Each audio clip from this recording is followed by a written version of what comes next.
bienvenue dans votre émission, La Réunion Lélade,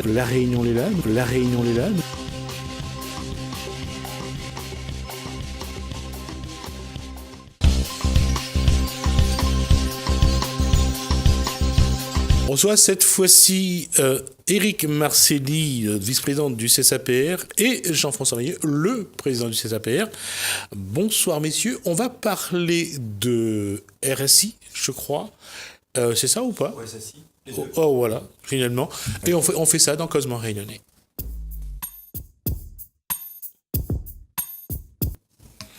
Bonsoir messieurs, d'abord juste quelles nouvelles du front? Bonsoir aux téléspectateurs et tous les artisans, commerçants, même salariés qui nous regardent, chômeurs, retraités, étudiants. Et j'allais dire, je vous ai dit quelles nouvelles du front? Il y a des évolutions sur cette bataille que vous menez depuis des années? Oui, on a des évolutions. Et ce qui est malheureux à dire, c'est on est obligé de se battre pour que le droit soit appliqué. Et c'est ça qui est malheureux. Alors que c'est écrit noir sur blanc, et on est toujours obligé de prendre des journées de travail pour que le droit soit appliqué, respecté, de manifester, de nous faire entendre, alors que ça serait très simple de dire « oui, vous avez raison, bon, on va le faire ». Ouais, c'est dommage, comme disait Eric. C'est vrai que le CSAPR se bat depuis 7 ans. Et depuis le début, on a bien dit qu'il y avait une certaine condition justement pour les gens recevoir leur attestation de vigilance. Au bout de 7 ans, on nous confirme effectivement par rapport au Code de la Sécurité sociale, l'article L243-15, qui, je rappelle, les 3 conditions pour avoir l'attestation de vigilance. Donc la première, être à jour de ses cotisations. La deuxième, avoir un échéancier et honorer ses échéances. Et la troisième, avoir un contentieux. Et on l'a répété, on l'a dit, et surtout avec l'ancien directeur de la Sécurité sociale, pour pas le nommer, Monsieur Madika, qui malheureusement a mis beaucoup d'entreprises à mal, voire des fermetures d'entreprises, voire des suicides. Je dirais pas uniquement par rapport à cette attestation, mais ça fait aussi partie de l'attestation. Je vais quand même préciser quelque chose, parce que Monsieur Madika n'est plus directeur de la caisse, il est déjà parti. On va dire que le système aujourd'hui, le système de charge sociale est mis en place par le gouvernement, par la France, fait qu'il y a beaucoup d'entreprises qui sont à mal, qui doivent de l'argent à la Caisse générale de sécurité sociale. C'est vrai qu'il y a eu des suicides, et il y en a encore, malheureusement. Mais on ne va pas l'incomber à une seule personne. C'est un système non, pas du tout. Qui doivent de l'argent, je suis pas d'accord. Qui doivent de l'argent, je suis pas d'accord. Mais à la Caisse, c'est pas ça. Non, puisque la Caisse elle n'a pas été déclarée. C'est comme un enfant qui... Ah non, il faut disons par rapport à l'article L243, ça n'a pas été mis dans le Code de la Sécurité sociale après le départ de M. Madika. D'accord, oui. Il était là depuis bien longtemps. Je suis d'accord. Il n'y a pas eu de volonté, il y a eu une volonté de nuire au chef d'entreprise. C'est pour ça qu'on parle de M. Madika, puisque aujourd'hui, par rapport à notre rencontre, les 2 rencontres qu'on a eues avec le nouveau directeur, ça s'est très très bien passé. D'accord, il y a eu un dialogue, il y a eu des échanges, mais on rêvait, quoi, puisque c'est vrai qu'on n'avait pas l'habitude de rencontrer directeurs, puisqu'on rencontrait toujours les sous-chefs, et malheureusement, eux, ils avaient l'ordre de nous bloquer. Et il s'avère qu'aujourd'hui, cet article L243 a été compris par le directeur, enfin. D'accord? Donc, ça veut dire que les gens, aujourd'hui, qui sont en contentieux, ont droit à cette attestation. Bon, c'est vrai qu'il y a une démarche à suivre, puisque, en sachant quand même, puisque les gens, s'ils arrêtent de payer, pendant 3 ans, d'accord? Donc, ils peuvent remonter jusqu'à 3 ans la caisse. Sauf s'il y a eu des mises en demeure avant. Mais la personne qui a payé, qui a fait opposition aux mises en demeure, depuis 3 ans, je vais dire, s'il arrête de payer aujourd'hui, il a arrêté de payer on va dire en 2016, et de suite, il a reçu ses mises en demeure et il a fait opposition. Donc, ça veut dire aujourd'hui, cette entreprise a droit à une attestation de vigilance, contrairement à avant, qu'on ne voulait pas nous donner. Donc, aujourd'hui, c'est confirmé que la caisse, à partir d'aujourd'hui, sauf que la petite différence, c'est que ces gens-là ne pourront pas obtenir leur attestation sur le site. Il faudra faire une demande écrite. Et justement, ils vont étudier, ils vont voir si les gens ont comment dire, ont suivi la procédure. Alors, je reviens sur ce que je disais tout à l'heure, Éric Marseille a contesté ma sémantique. Là, quand j'ai dit que pour ceux qui ne peuvent pas payer leur charge sociale, et Éric Marseille me conteste parce que cette loi-là, elle n'existe pas, c'est ça? Non, c'est-à-dire que le RSI à l'époque n'a jamais été créé.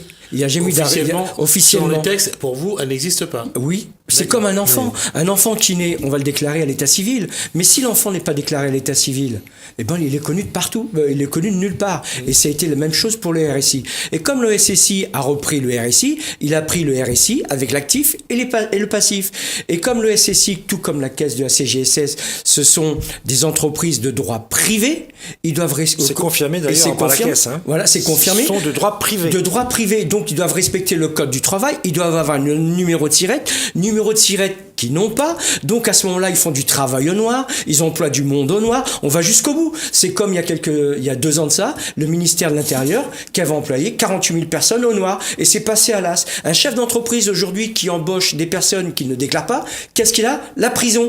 Alors là, je suis désolé, on va pas mettre l'État en prison. Ils n'ont pas de sanctions, mais nous, on nous sanctionne. Donc, il faudrait peut-être arrêter de sanctionner et de voler les petits chefs d'entreprise. Donc aujourd'hui, on met plein de choses à jour, on déballe. Malheureusement, il y a les politiques qui ne font pas leur travail, parce que bien sûr, il y a une part du gâteau pour les politiques et aussi les organismes professionnels et salariales qui sont reconnus sur la place. Parce qu'on a beau dire, oui, mais il faut la solidarité, il faut être solidaire. Oui, on est solidaire, mais pas comme ça, pas en nous volant. Parce que les travailleurs indépendants ainsi que les salariés sont volés sur leurs cotisations sociales. La question là-dessus, c'est concernant justement la réglementation, on est toujours là-dessus. Est-ce qu'aujourd'hui, l'État est d'accord pour créer une concurrence à la Caisse générale de sécurité sociale ou pas? Pour l'instant, non, il n'est pas d'accord. Il ne veut pas appliquer la loi. Mais moi, je veux revenir sur un point très important, puisque c'est vrai qu'Éric parlait du RSI qui n'a pas existé. On a confirmation aujourd'hui par écrit, puisqu'à un moment donné, notre avocat a bien demandé la copie de l'arrêté de création du RSI, et là, la préfecture était bien censée de nous fournir une copie. Mais je vais repartir un petit peu plus loin. En 2017, on avait porté plainte contre le préfet pour abus de pouvoir. C'est passé au tribunal il y a environ 1 mois, au tribunal administratif. Et à un moment donné, dans la plaidoirie du rapporteur public, il disait que le RSI l'arrêté de création a été signé en décembre 2016. Bon, vous savez bien que c'est pas tombé dans l'oreille d'un sourd, puisque l'avocat a réagi immédiatement. À ce moment-là, donc, il a mandaté quelqu'un pour partir chercher ce document en préfecture. Bon, cette personne a été expulsée. Donc, il était obligé de se rapprocher du procureur de la République. Et à ce moment-là, le procureur de la République lui a dit, écoutez, mandatez un huissier. Donc, l'huissier est bien parti. Il a été reçu en préfecture. Et donc, il est venu chercher la copie de cette fameuse arrêté de création. Et à ce moment-là, donc la personne qui était susceptible de donner ce document, elle est restée pendant des heures à chercher, comme je disais, dans les vieilles boîtes à chaussures, dans les vieux ordinateurs, allumer les ordinateurs. Et au final, on lui dit que il n'y en a pas, ça n'existe pas. Donc, ça veut dire depuis 2006 à ce jour, puisque le RSI est toujours d'actualité, parce que c'est à partir de 2020 que la CGSS reprend plein de fonctions. Oui, tout à fait. D'accord ? Donc, ça veut dire que ça n'a pas existé. Mais à côté de cela, on continue quand même à harceler.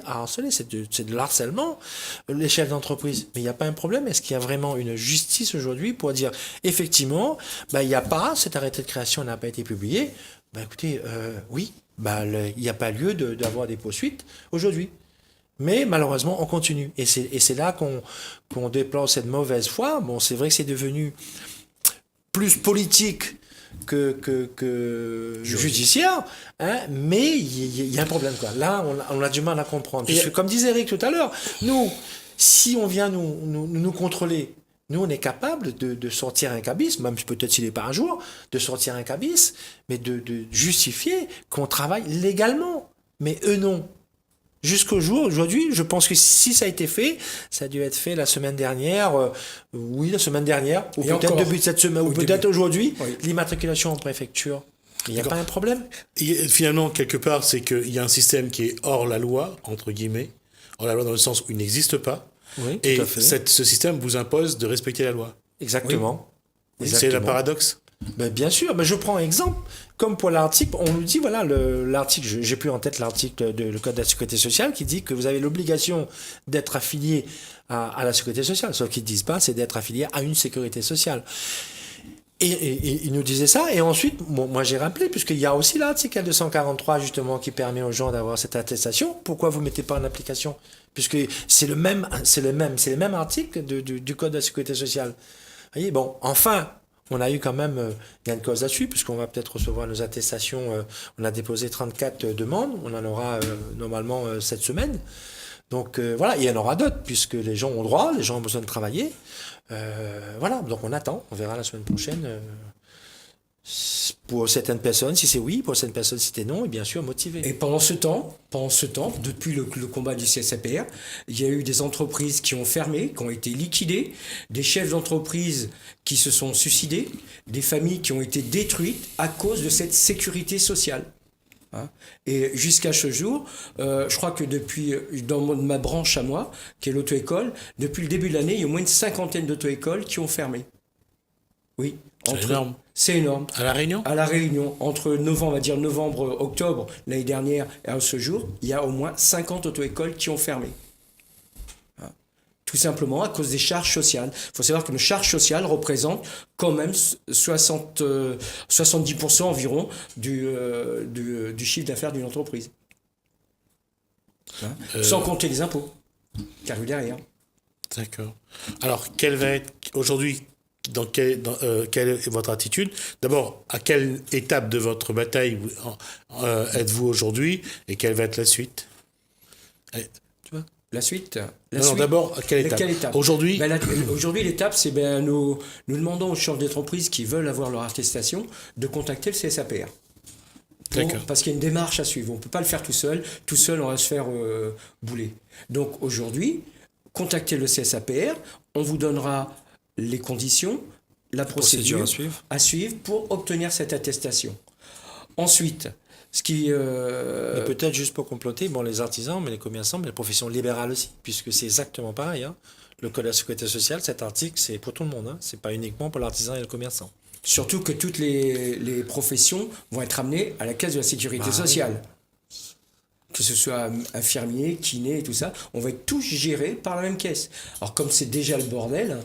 Hein, et justement pour revenir sur les manifestations qu'on a faites devant la sécurité sociale, moi ce que je veux dire c'est que en tant que chef d'entreprise, je ne suis pas un voyou.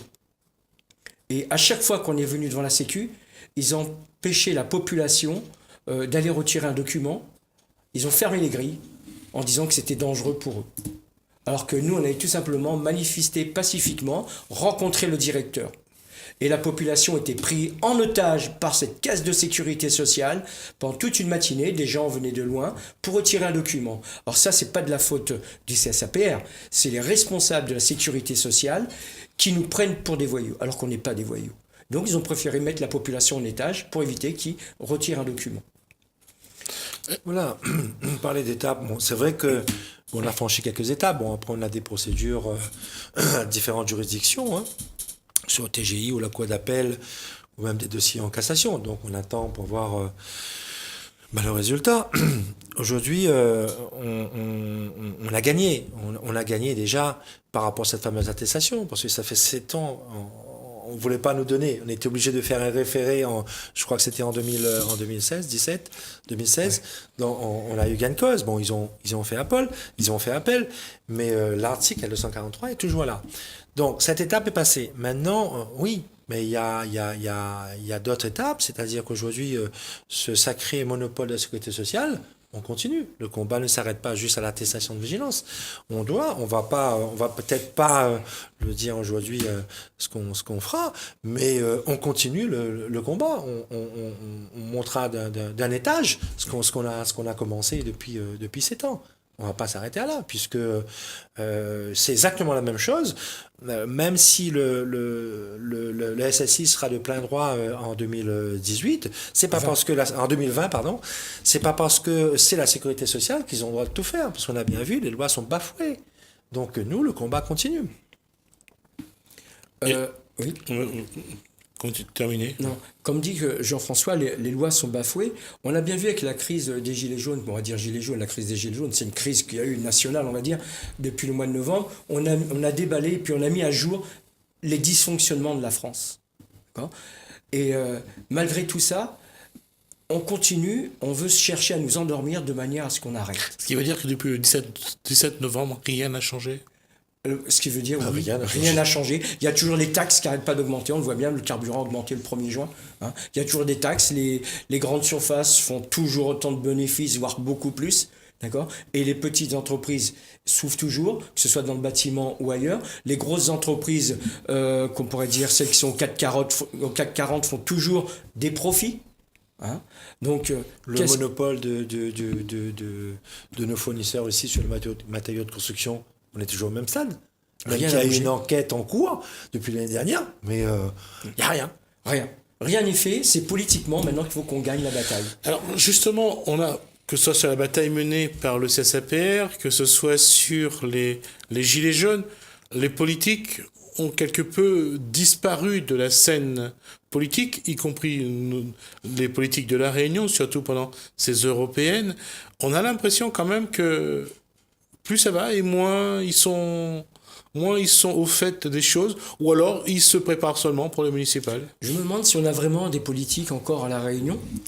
Pour ne pas le cacher, celui de la 7e circonscription, depuis qu'il a été élu, ça fait pchit, on le voit plus. Non, on l'a jamais vu, on l'a jamais vu. On le voyait avant, mais... On l'a demandé à le rencontrer. On va juste rappeler qu'il s'agit de... Jean-Luc, on va l'appeler par son prénom. Je vais faire comme on appelait Philippe. Hein, comme ils ne nous respectent pas, on va les appeler par leur prénom. Il y a Jean-Luc et toute son équipe. Non, de celui qui a succédé à Thierry Robert au poste de député, c'est donc Jean-Luc Poudroux, qui a été élu donc en septembre de l'année dernière. Et qui, depuis, il était content de nous voir quand Philippe Pasqua est venu à l'île de la Réunion. Il était content de tout ça. Mais maintenant, il a recommencé exactement comme il a fait auparavant.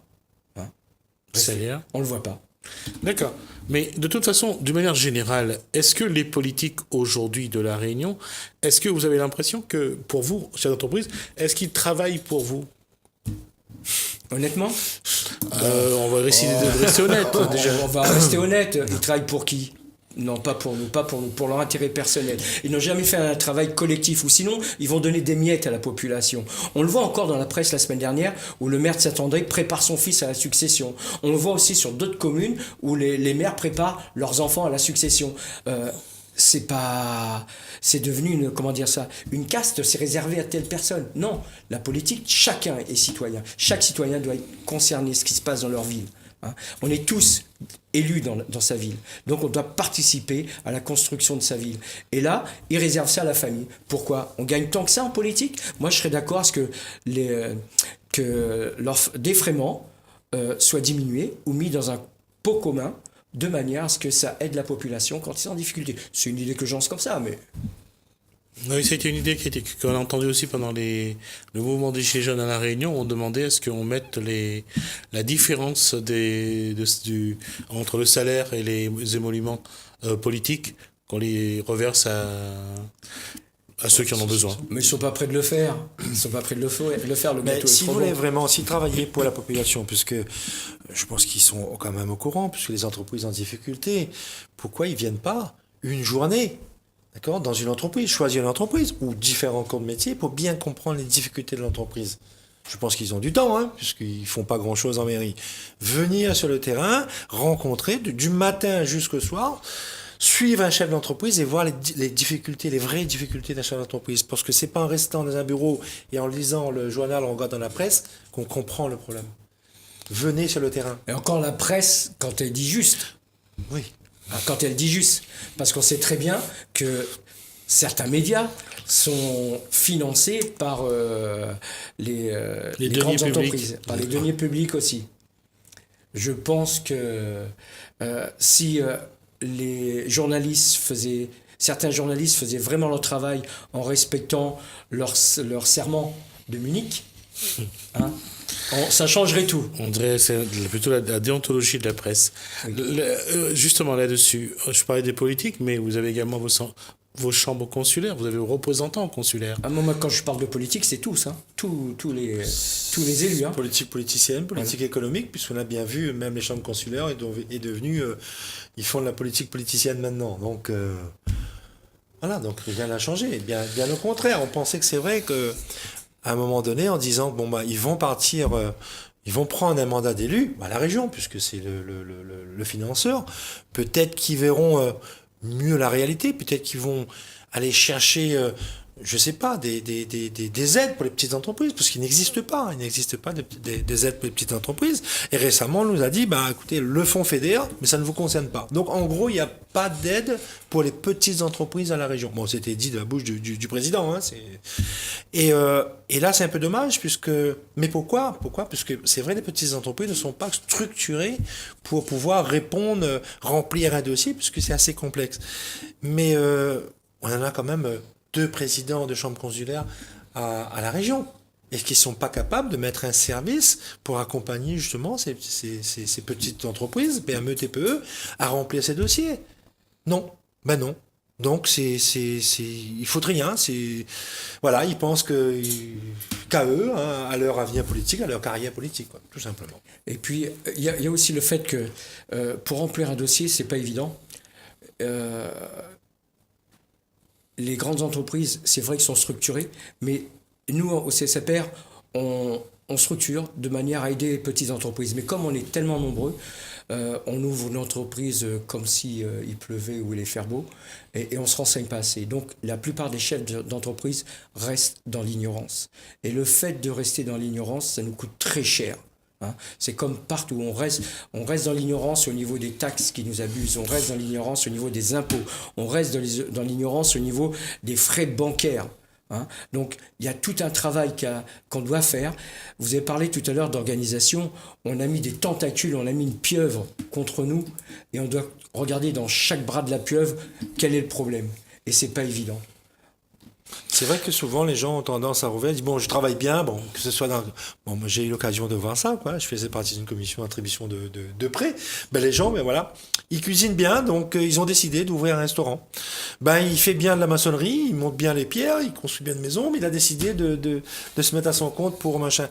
Mais il n'y a pas que ça, il y a le manuel, c'est une chose. Mais après il y a un savoir-faire aussi, une gestion à côté. Ne comptez pas sur votre expert comptable.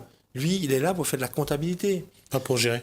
Voilà. Donc, avant de se lancer, il faut se renseigner sur le statut le mieux adapté à l'activité. On aura l'occasion de revenir là-dessus parce que j'ai déjà dépassé le temps qui m'était imparti. Juste vous proposer de revenir, on essaiera de voir un petit peu la situation des petites entreprises à La Réunion dans une émission. On fera dans Info Politique, on aura le temps d'aborder ça. En tout cas, aujourd'hui, sur le RSI, on voit que finalement, c'est le statu quo pour l'instant. Il y a juste cette station de vigilance qu'aujourd'hui, vous pouvez accompagner les entreprises. Exactement. Plus une plainte qui va être posée prochainement.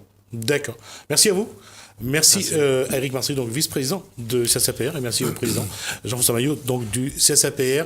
Merci à vous de nous avoir suivis. Bienvenue dans votre émission. Bienvenue dans votre émission. Bienvenue dans votre émission. La Réunion, les LAL. La Réunion, les LAL. La Réunion, les LAL.